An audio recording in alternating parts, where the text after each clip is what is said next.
Hello दोस्तों, इस video में आपको बताऊंगा दिल्ली यूनिवर्सिटी की एमपीएड की कितनी कट ऑफ गई थी पिछले साल यानी 2020-21 सेशन में। तो इससे पहले कि मैं आपको फाइनल कट ऑफ के बारे में बताऊं, कुछ दूसरी इंपॉर्टेंट बातें आपको समझना ज़रूरी है। सबसे पहली बात, पिछले साल जो फाइनल मेरिट तैयार की गई थी वो किस बेस पर तैयार की गई थी।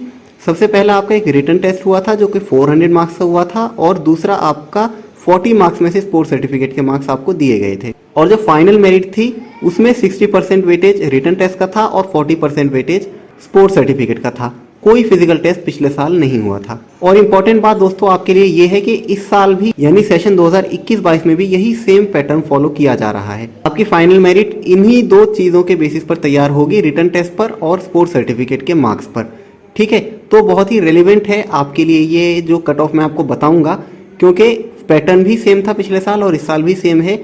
तो बहुत कुछ सिमिलरिटीज़ आपको देखने को मिल सकती है पिछले साल की कट ऑफ से इस साल की कट ऑफ में। दोस्तों एक दूसरी इंपॉर्टेंट बात मैं आपको बता देता हूँ, आईजीआई पेस कॉलेज के जो रूल हैं वो ये हैं कि रिटन टेस्ट को क्वालिफाई करना ज़रूरी है। अगर आप रिटन टेस्ट को क्वालिफाई नहीं करेंगे तो आपका एडमिशन नहीं हो पाएगा।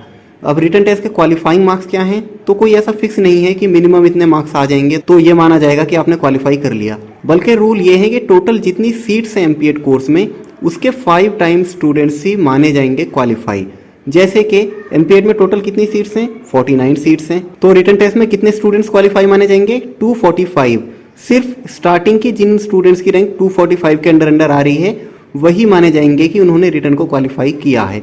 ठीक है, और ये भी जो 245 स्टूडेंट्स हैं ये कैटेगरी वाइज लिए जाएंगे। जैसे कि जनरल के जो स्टूडेंट्स हैं उनका 5 टाइम्स, ओबीसी के जो स्टूडेंट्स हैं उनका 5 टाइम्स, इस तरह से जो भी कैटेगरी है आपकी उस कैटेगरी के अकॉर्डिंग 5 टाइम्स स्टूडेंट्स ही क्वालिफाई माने जाएंगे रिटन टेस्ट में। तो क्योंकि यहाँ पर रिटन टेस्ट के क्वालिफाइंग मार्क्स हैं तो फाइनल कट ऑफ बताने से पहले हमारे लिए रिटन टेस्ट के क्वालिफाइंग मार्क्स भी जानना जरूरी है।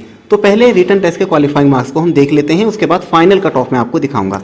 ये देख सकते हैं आप स्क्रीन पर रिटन टेस्ट के जो क्वालिफाइंग मार्क्स हैं कैटेगरी वाइज, वो हैं अनरिजर्व कैटेगरी के 180 मार्क्स, ओबीसी कैटेगरी के 154 मार्क्स, एससी कैटेगरी के 106 मार्क्स, एसटी कैटेगरी के 65 मार्क्स और ईडब्ल्यूएस कैटेगरी के 56 मार्क्स। ठीक है, ये है रिटन के क्वालिफाइंग मार्क्स। टोटल कितने मार्क्स का हुआ था आपका रिटन टेस्ट, 400 मार्क्स का हुआ था।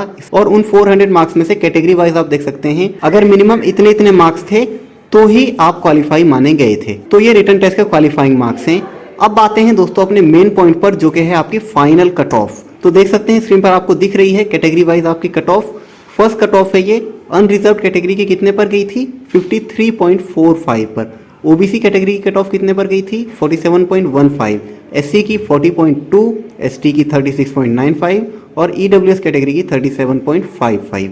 ठीक है दोस्तों, तो ये कैटेगरी वाइज आप देख सकते हैं आपकी फर्स्ट कट ऑफ कितने पर गई थी। दूसरी बात, जो हाईएस्ट मार्क्स थे एमपीएड का जो टॉपर था पिछले साल का, उसके कितने मार्क्स आए थे फाइनल मेरिट के अंदर, वो थे 68.2 मार्क्स। मतलब 68.2 मार्क्स वाला जो स्टूडेंट था वो टॉपर था एमपीएड का पिछले साल का। और बाकी जो कट ऑफ थी वो आपको स्क्रीन पर दिख ही रही है, कैटेगरी वाइज उसका डिस्ट्रीब्यूशन आप देख सकते हैं। ये है फर्स्ट कट ऑफ। अब बताऊंगा मैं आपको सेकेंड कट ऑफ के बारे में, क्योंकि दोस्तों क्या होता है अगर फर्स्ट कट ऑफ में सीटें कुछ खाली रह जाती हैं, सीटें खाली रहने का कोई भी रीज़न हो सकता है किसी स्टूडेंट ने किसी दूसरी यूनिवर्सिटी का फॉर्म फिल किया हो, मान लेते हैं एलएनआईपी का ही किसी ने फॉर्म फिल किया है और उसका वहाँ एडमिशन हो गया, तो हो सकता है कि वो यहाँ एडमिशन ना ले तो उसकी सीट खाली रह जाएगी। या इनसे अलग भी कोई दूसरी कंडीशन हो सकती है कि सीटें खाली रह जाती हैं, और हर साल आमतौर से ऐसा होता ही है कि सीटें कुछ खाली रह ही जाती हैं। तो पिछले साल भी सेकेंड कट ऑफ आई थी, दिखा देता हूँ मैं आपको स्क्रीन पर। ये देखिए सेकेंड कट ऑफ थोड़ी डाउन गई है।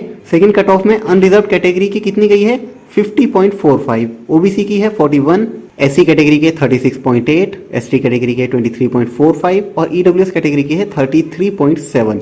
ठीक है, तो ये थी सेकंड कट ऑफ जो कि पिछले साल गई थी कैटेगरी वाइज, मैंने आपको दिखा दिया है। आप फर्स्ट कट ऑफ और सेकंड कट ऑफ को कंपेयर भी कर सकते हैं। सेकंड कट ऑफ काफी डाउन गई थी पिछले साल, लेकिन हम ये नहीं कह सकते कि इस साल भी इतनी ही डाउन जाएगी। कुछ भी हो सकता है, कट ऑफ के बारे में ये नहीं कहा जा सकता कि पिछले साल जैसा हुआ था एग्जैक्ट वही होगा। बहुत कुछ का फर्क हो सकता है पिछले साल से और इस साल में।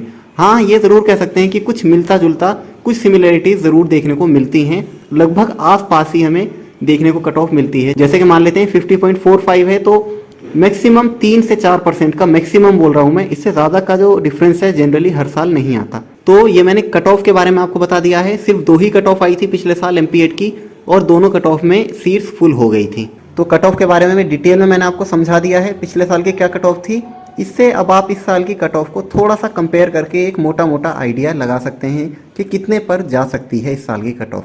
ठीक है, कैसी लगी दोस्तों आपको वीडियो, कमेंट्स में ज़रूर बताएं। मिलते हैं अगली वीडियो में।